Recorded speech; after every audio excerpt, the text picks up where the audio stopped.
Saint Jane Frances de Chantal, Sisters of the Visitation, 1641, Moulins, Gaul. The pilgrim now saw the mistake he had made in marking the relics, and the invalid promise to look in her church for those of Saint Francis de Sales and Saint Jane de Chantal.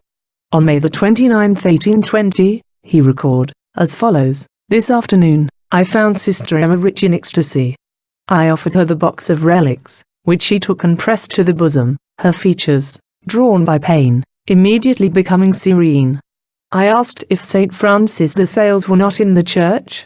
She answered with an effort, as if speaking from a great height, 'Eh, there they are,' pointing meanwhile to the shelf before her closet. Surprised, I hunted for the relic, but in vain. When she, tearing, so to speak, her right hand from its ecstatic rigidity, removed quickly and in the greatest order, the books from the shelf. With anxious curiosity, I glanced at the empty shelf, whilst that wonderfully endowed hand went groping between the shelf and the panel, until it grasped the missing treasure, a particle of bone wrapped in green silk. She pressed it reverently to her lips, and handed it to me as the relic of Saint Francis de Sales. I must not neglect to state that during this search she, with the exception of the right hand and arm, remained perfectly rigid, her head immovable, her eyes closed, her left hand firmly pressing the box of relics to her breast. Whilst I wrapped and labelled the relic, she replaced in the same mechanical way all that she had removed from the shelf, and then opening her eyes, she glanced into the box of relics, and allowed her hand to rest some moments on a tiny parcel which she afterward presented to me as the relic of Saint Jane de Chantal. I asked her how it was that these relics had got mixed up with those of the early Roman martyrs.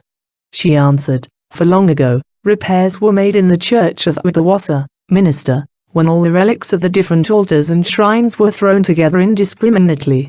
Sister Emmerich afterward saw at various times the following symbolical figures of Saint Francis de Sales' apostolic ministry. "Oh, I saw," she said, "a young ecclesiastic of high rank, zealously laboring in a mountainous country between France and Italy, and I accompanied him in his numerous journeys. I saw him in his youth an earnest student. One day with a firebrand he put a shameless woman to flight. Then I saw him going from village to village with a burning torch enkindling a fire everywhere. The flames leaped from one to the other and finally reached a large city on a lake. When the fire ceased to burn, there fell a gentle rain which lay on the ground like pearls and sparkling stones. The people gathered them up and took them into their houses. Wherever they were carried, prosperity followed, all became bright. I was amazed to see Saint Francis so indescribably gentle and, at the same time, so zealous in his undertakings, so vigorous in pushing things forward. He went everywhere himself, climbing over snow and ice. I saw him with the king in France, with the Pope, and then at another court between the two. Day and night did he journey on foot from place to place, teaching and doing good, often passing the nights in a wood. Through him I was introduced to a noble lady, Frances de Chantal, who took me over all his journeys, showing me all he did. I travelled with her here and there, and spoke much with her. She was a widow and had children. Once I saw them with her. I received an account of something concerning her and all the sorrow it caused her, and I saw many scenes of the same. A little frivolous lady of distinction, seemingly penitent, was introduced by her to the bishop. But she constantly relapsed into her evil ways. Francis said that this lady had caused her much trouble. Indeed, she thought she had been bewitched by her. Later on, the bishop founded a convent in concert with Francis, and the bad person, who seemed to have corrected, did penance in a small house nearby. I remember Francis as showing me the present state of this person in a dark place. I saw the bishop saying Mass in a place in which many of the inhabitants doubted the real change wrought in the Blessed Sacrament. During his Mass he saw in vision a woman who had come to the church merely to please her husband. She believed not in transubstantiation and she had a piece of bread in her pocket. In his sermon the bishop remarked that the Lord could as truly change the bread of the holy sacrifice into his body as he could change bread in the pocket of an unbeliever into stone. On leaving the church, the woman found the bread in her pocket turned into stone. The holy bishop was always neatly and properly dressed. I saw him surrounded by enemies, and I also saw him concealed in a hut to which about 20 persons came by night for instruction. His life was sought and snares were laid for him in the forest to which he had fled. I went with the Lady St. Francis to a large city where, as she told me, the bishop had disputed with a heretic, who in his arguments never kept to the points under discussion. The saint, without losing sight of the truth, had followed him in all his windings in order to bring him back to the right road. But the man would not be saved. The lady and I had to cross a large square in this city.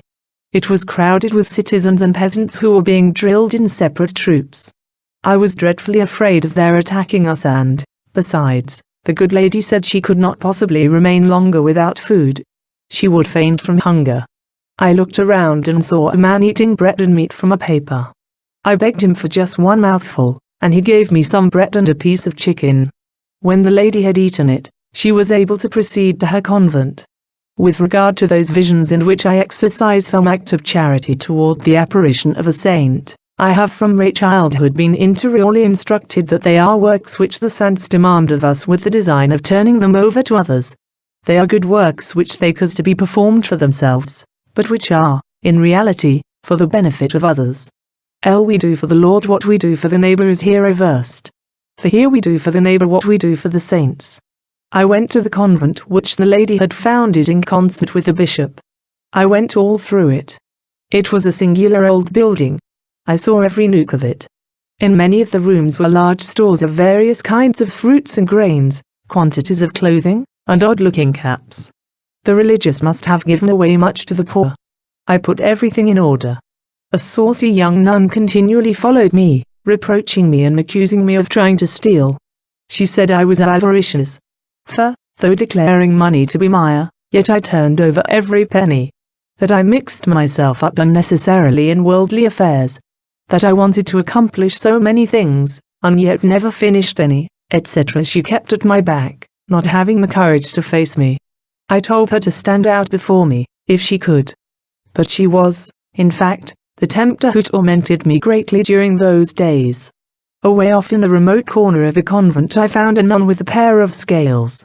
She had been placed there by the foundress. On a plate by her side were heaps of mixed peas, little yellow seeds, of what kind I know not, pearls, and dust, all which she was to pick out and clean. Then she was to carry half the good seed to the front of the convent for seed corn. But she would not do it. She refused to obey.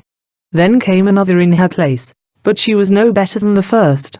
And, at last, I undertook to sort and separate the mixture.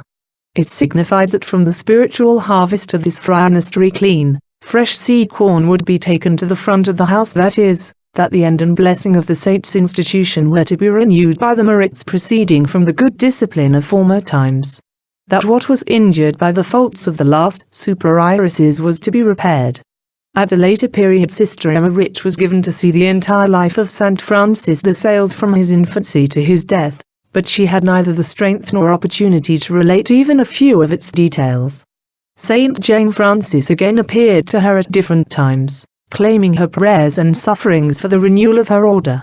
On July 2, 1821, she related the following: "Last night I was at Annecy, in the convent of the Daughters of the Holy Lady de Chantal. I lay very sick in bed, and saw all the preparations for the feast of the Visitation. I seemed to be in a choir from which I could look down on the altar which was being dressed for the feast. I was very sick and about to swoon, when St. Francis de Sales came to me quickly with something that relieved me. He wore a long, yellow festal robe corded. St. Chantal also was by me. Amen.